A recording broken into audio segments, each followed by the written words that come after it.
The Bible is more than simply just a book. It's a guide to living a life of faith, purpose, and integrity. And as you read it, there is a lot of verses that stand as a foundation for masculine men that talk about obtaining wisdom and strength and perseverance. So in today's video, I'm just going to look through some of these verses, mainly verses that most resonate with me, that I think will also resonate with you guys as masculine men that are aiming for big goals in the future. So I recommend writing these verses down in the front of your journal so that you see it every day and you're reminded of the purpose of why you are here and what you're trying to achieve in life. So without further ado, let's jump straight in with Proverbs 27:17, which talks about brotherhood. As iron sharpens iron, so one man sharpens another. I think the main takeaway from this verse is the importance of accountability and brotherhood. Having that brother that is walking this road with you will always help you grow quicker than in isolation. Yes, it's possible to grow on yourself, and I've spent the most of my self-improvement journey on myself improving. However, the Bible verse tells us that we are going to grow a lot quicker when we are working with another brother who has either the same or very similar goals as us in the future. It also emphasises the importance of us choosing the right people to be around. I'm sure you may have heard the saying that you are the average of your 5 closest friends, or something along them lines. And it may be easy to disregard that and say it's not true. However, I found that if you're spending a lot of hours of the week with these people that maybe do a lot more of the bad habits, like they eat a lot of junk food, they drink a lot of alcohol, they don't go to the gym and play video games, and so on and so on and so on, then there's only a matter of time before temptation gets to you and you start to think that, oh, maybe one day off is okay to do this. And then you go down the vicious wormhole of not being able to get out of the rut. So I think that's vitally important, that you're choosing the right people to be around in your day-to-day life. But also make sure you don't lose friends that encourage you to do better and that do hold you accountable. Yes, it can be hard at times to have that friend that tells you that, right, meet at 10 in the gym, for example, and you don't feel bothered to. But those are the men that the Lord calls us to be around, especially if they're believers as well. Men that push us to do better, like this verse says. Next verse I want to look at is 1 Corinthians 16:13 through to 14. Be on your guard. Stand firm in the faith. Be men of courage. Be strong. Do everything in love. There were 3 points in these Bible verses that most stood out to me. And the first one was when it says to be on your guard. For us to live a life and to have a relationship with Christ, we've got to try our best from the bottom of our heart to live a life with as little sin as possible. And of course that is impossible. And the devil's always going to come in with temptations and spiritual dangers that will try and lead you astray from your relationship with Christ. This may come in the form of the people that you hang around with, or the sexual desires that you have with women that aren't your wife, for example. So we're just told here to be alert of them and to try our best to live a life more like Jesus.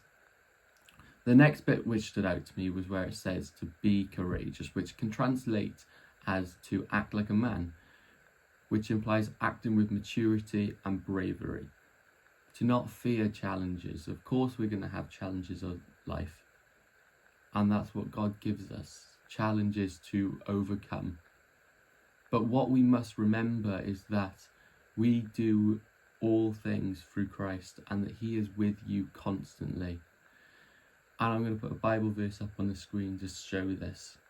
But it's so vital that we do not fear challenges and that we face them head on and overcome them with the strength that Christ gives us. And most importantly was the last bit where it says, do everything in love. It can be quite easy as male Christians to think that we're kind of robbed of being the strong masculine men we want to, because we're told to love everyone and to act in love. But what you'll find is, as you read books about masculinity, most notably The Way of the Superior Man by David Dale, that says the exact same thing about doing everything in love. The reason a man has his purpose is to fulfill the challenge of loving the individuals around him. So what does this look like? It means being someone that makes sacrifices for loved ones and family and putting their needs before your own. Providing for your family as well. So this verse really stood out to me with these 3 main points, and I definitely recommend writing it down. The third verse I want to look at is Micah 6:8, which says, He has told you, O man, what is good, and what does the Lord require of you, but to do justice, and to love kindness, and to walk humbly with your God. The main point that I got from that verse is probably the most important point that you'll hear in today's video, and that is one of walking humbly with our God. First of all, it tells us to be humble, which is very important, but most importantly, it's emphasising the point that we should fear the Lord.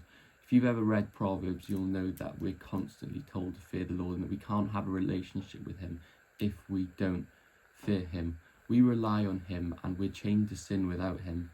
So we should live a life that honours that, and we do actions which shows us that we do fear him and that we want to have a relationship with him. Another point that I picked up in it too is just to act kindness as well. It can be very easy as men to see the role models online that bottle up their feelings and don't encourage you to be emotionless almost, and to just do your work no matter how you feel, which is still very important. But we're just told to act with kindness and not be cold-hearted. The book How to Win Friends and Influence People by Dale Carnegie talks about this too. It has a section, or a part in the book as it's called, where there's 6 chapters about how to get people to like you, and these chapters are about things like smiling more, understanding what people like and talking about that with people, to put the other person before yourself. These things are vital, and the Bible tells us to be a kinder individual as well. The next verse that I want to look at in this video is Joshua 1:9, which says, Have I not commanded you? Be strong and courageous. Do not be afraid. Do not be discouraged, for the God will be with you wherever you go. This is the only verse from today that comes from God directly, and it's instructions from the Lord to Joshua after the death of Moses. So if you don't take anything away from this video, write this verse down. So the first thing that it talks about is the importance of being someone who's strong and courageous. Not only as men in day-to-day life should we be strong and courageous, but it also speaks of the importance in context of these traits when you're being a leader. And we're told to provide for our family and to be the leader of the family. So these are traits which every man must develop and have in abundance. And of course it speaks about God being with you wherever you go. Joshua was about to face challenges, and the Lord says that he would be with him, and to not be dismayed and not to be fearful, because he is with him wherever he goes. So this is reassurance and promise from God help to alleviate fear. And I'm going to say it again, if you don't take anything away from this video, next time you face a challenge, Remember this and it will help alleviate any fear or nervousness that you may have about the challenge at hand. The final verse we want to talk about is Ephesians 5:25, which says, "Husbands, love your wives, just as Christ loved the church and gave himself up for her." Don't think because you're not married and just in a relationship that this doesn't apply to you. I believe that it's so important that you try to live like a married couple as much as possible before you get married, without the sexual side of things, of course. We all know the sacrifice that Christ made for the church on that cross. We could never beat that sacrifice, but it encourages us to make sacrifices for our loved ones, to go the extra mile for our wives, and to treat them like gold because that's what they deserve. The Bible speaks about the value of women and how beautiful and how vital they are for human civilization. So this verse just encourages us to treat our wives like they're our only ones and like they are the most important things in our life, just as the church was for Jesus. So thank you for watching this video. The main points I took away from it was ones about strength, courageousness, love, and most importantly, fearing the Lord and remembering that he is with you constantly, that he will give you strength and alleviate fear when you're facing your next challenge.